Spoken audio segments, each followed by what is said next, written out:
Here's what's going on in our practice. Check it out on this next episode of Digest This.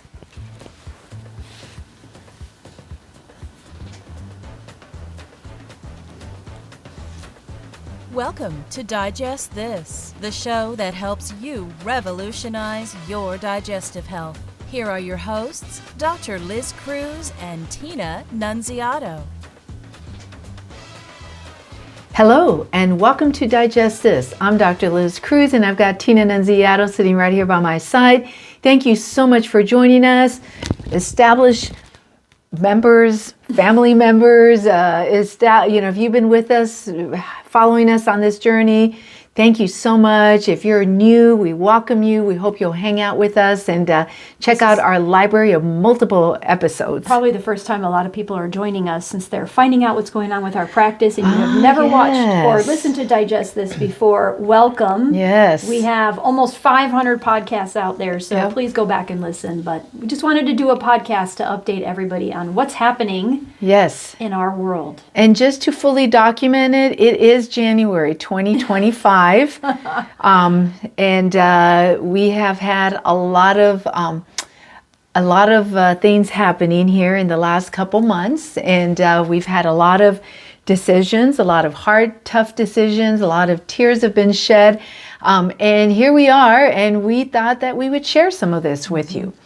So as many of you might know, and maybe you don't, we opened up our practice in 2007. 2007, we opened up the doors, and that was in an effort there were multiple reasons, but one of them was that I wanted to be able to have a better balanced life, be able to be home for dinner, be home on weekends, to be with the kids, because we all know how fast the kids grow up, and we knew that our children, we had children, and we knew that they were going to grow up fast, and I definitely did not want to be one of those statistics or one of those doctors where the kids grow up and they have no idea who I am. All right. As a mother, I wanted to be fully involved because though there are two mothers at home, we're still females and we still are mothers at heart. And there's just something about being a mother. Mm-hmm. And I say it like that because I've had so many of my male physician colleagues that I've said, oh, you've got your wife at home, so you don't have to worry about stuff. Like, they've never asked me out for beer or anything like that after work, but it's always been with that kind of attitude, like, you've got it made. You don't need to worry about getting home on time. You don't need to worry about this stuff because your wife has it. But I'm like, yeah, the thing is, I'm still wired as a woman, and that mother inside of me, wants to be a mother. So, Tina and I decided early on when we got married, I was in a practice where the schedule was very difficult, a lot of hard call, long hours. I was missing out on sometimes like a full week, and it just wasn't working out. And so I said, I need to do something different. And she's like, okay. She goes, let's open up the practice. You see the patients and I will run the business part of it. And so that's what we did. Mm-hmm. 2007, we launched our practice, and I had a lot of guilt about not taking call because it was so inbred in me. I come from the old school, you take call, you take your turn, even if you're sick, who cares? You show up on call, fever and all.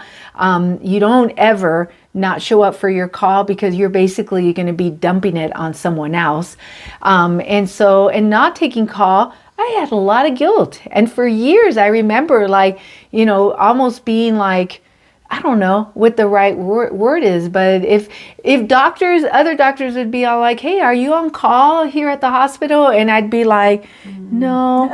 And some of them would give me a hard time. Oh, well, how are you getting away with that? Yeah, I remember you were really worried about what your colleagues were going to think of you. And if they were seeing them in the hospital in an emergent situation, would that patient come back to you, or would they recommend that patient come back to you? You were worried about losing patients.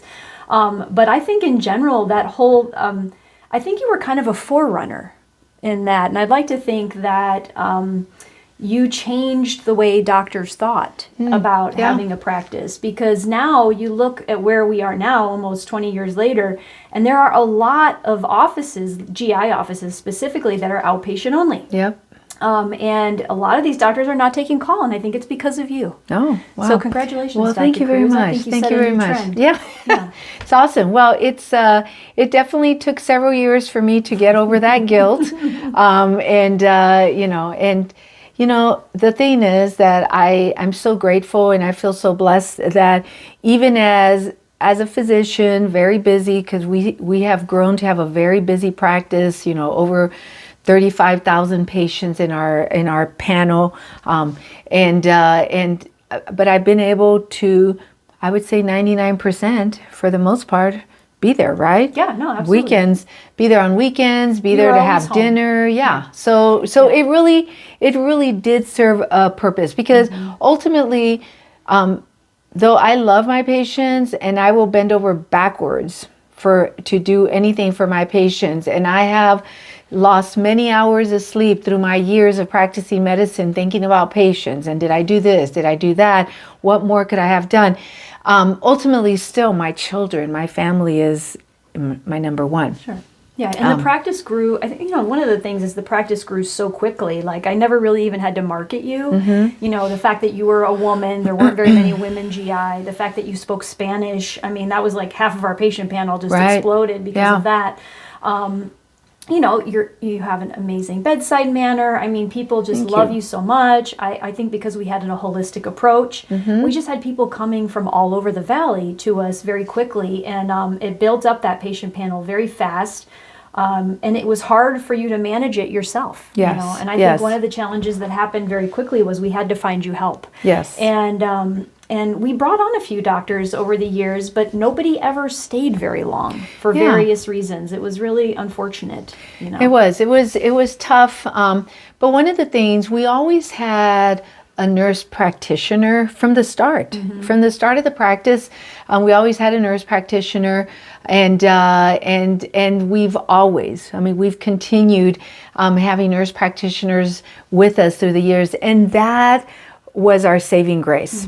Having the nurse practitioners there at the office, as the practice, as we went on through the years, we morphed. We had to change things up throughout the years for different reasons, and it came to a point where I ended up having to go into the surgical suite pretty much full time, and my nurse practitioners were at the office. And this was mostly just to keep up with the amount of scopes. Exactly. I mean, we had so many patients coming to us. We were probably growing the practice 3,000 patients per year. And it's a lot. It's a lot to take on. And it was getting difficult for you to be in the office and scoping at the same time. And so that strategy of having the nurse practitioners in the office only while you scoped only, that was a huge shift for us. For everybody. It upset a lot of patients. Yes, it really did. Yeah. It did. It's crazy though, because, it's something like through the years, having mid-levels, and there's another word that they use now, but having nurse practitioners, having physician assistants has actually become the norm. Right. In a lot of practices, the predominance of nurse practitioners and PAs, like, it's a huge thing. Again, I think you started that. You think so? Yeah. Wow. What a forerunner. Wow. Just like on the frontier of... Now we have to fast forward to what's happened in the last year. Yeah, let's fast forward. Because we've had a very big lease commitment that's coming up this June, 2025. And so Dr. Cruz and I knew that we wanted to change things up. Yes. We knew that it was time. Our kids are getting older.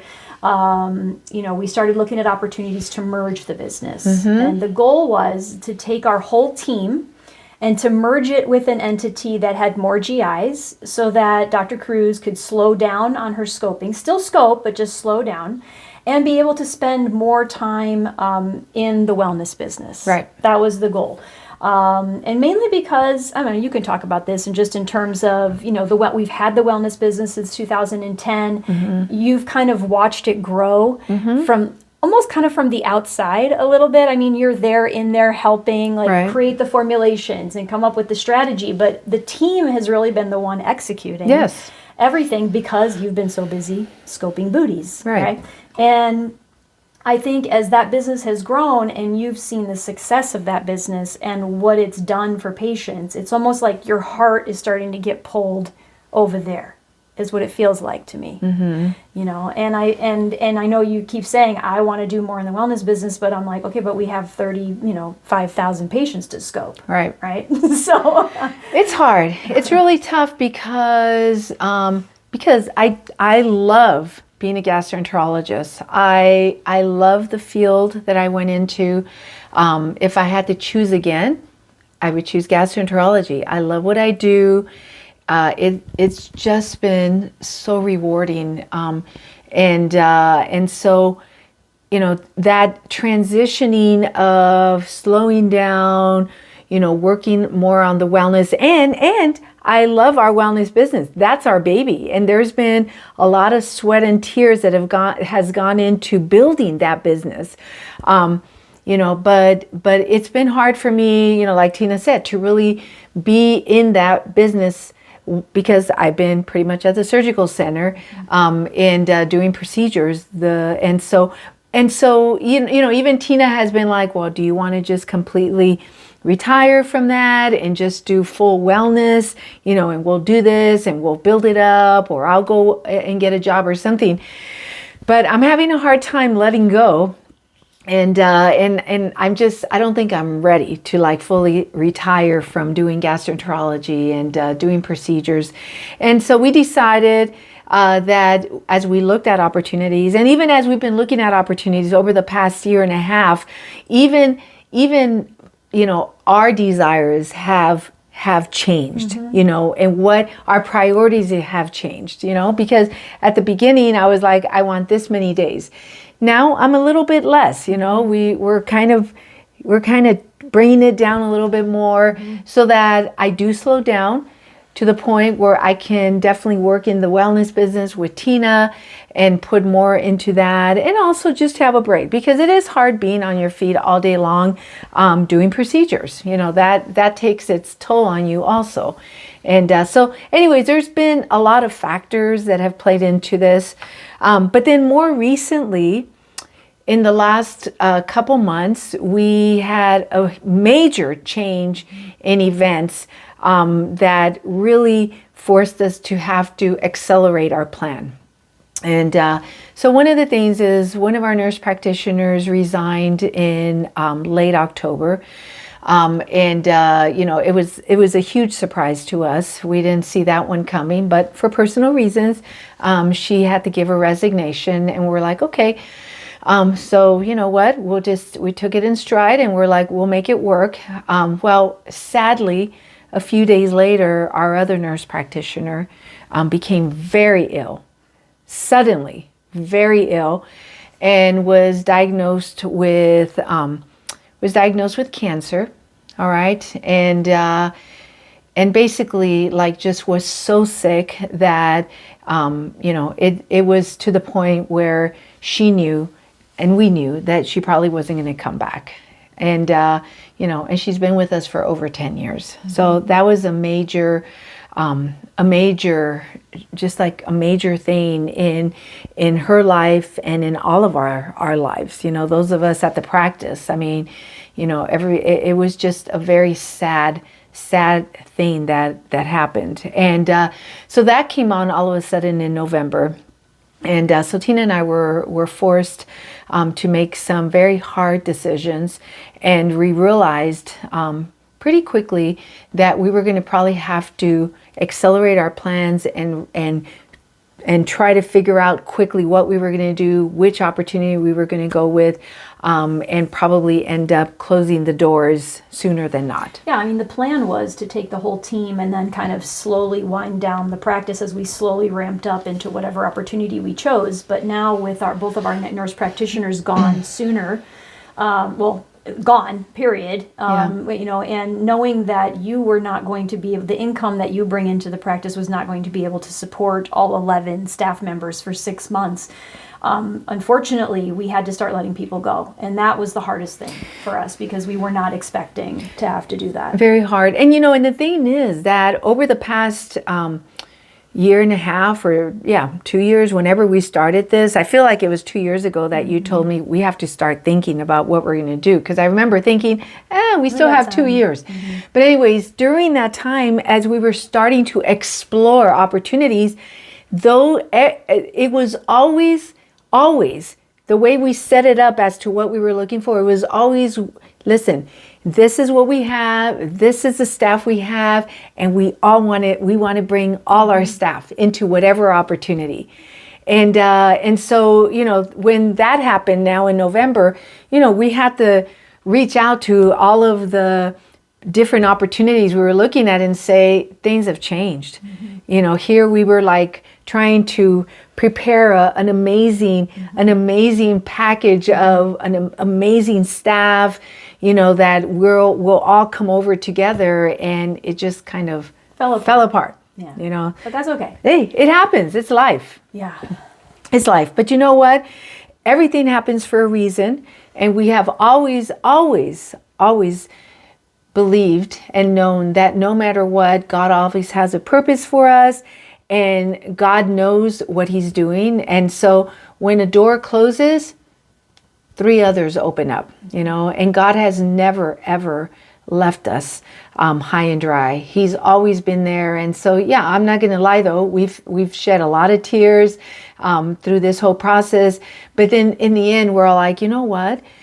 Let's just keep going and just trust that God knows what He's doing, because He's never failed us. Yeah. That's the bottom line. So there's a plan there. There is always. We're trying to figure out what it is. No, we do have 2 opportunities that we're still pursuing, that we're trying to decide on. So at this point, we've been just telling patients, we're not taking anybody new into the practice, but we are seeing follow-ups. We're trying to get our recalls in and scope them before we kind of officially close the doors. We've informed our referring doctors that we've got a little bit of a hold until we make a decision. But as soon as we decide where we're headed, we will let you know. We're going to do another podcast letting you know where we're going, why we picked that opportunity, what we're excited about, how you can follow up with Dr. Cruz, where she's going, what the next steps are going to be for the wellness business. I think a lot of people have had questions on that too. So we're going to be following up with another podcast once we make that decision. But we just wanted to kind of have a podcast that just kind of explained the journey, kind of where we've come from, where we're headed, and why, so that everybody knows what's happening with us. Yeah. Thank you so much for joining us. And if you have any questions, any concerns about anything, feel free to email us. You can email us support@drlizcruz.com. And please pray. Oh, yes, please. Pray for us. Pray for us. Pray for Maureen. Yes.